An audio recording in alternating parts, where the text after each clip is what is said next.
آتم تائی نے کہا تھا، میں نے 4 علم اختیار کیے اور دنیا کے تمام عالموں سے چھوٹ گیا۔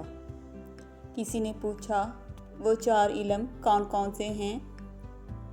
آتم تائی نے جواب دیا، پہلا یہ کہ میں نے سمجھ لیا کہ جو رزق میری قسمت میں لکھا ہے وہ نہ تو زیادہ ہوتا ہے نہ کم، اس لیے زیادہ کی طلب سے مطمئن ہو گیا۔ دوسرا یہ، اللہ کا جو حق مجھ پر ہے وہ میرے سوا کوئی دوسرا ادا نہیں کر سکتا، اس لیے اس میں مشغول ہو گیا۔ تیسرا یہ کہ ایک چیز جو مجھے ڈھونڈتی ہے وہ ہے موت، میں اس سے بھاگ نہیں سکتا، لہٰذا اس کے ساتھ سمجھوتا کر لیا۔ چوتھا یہ کہ میرا اللہ مجھ سے باخبر رہتا ہے، میں نے اس سے شرم رکھی اور برے کاموں سے ہاتھ اٹھا لیا۔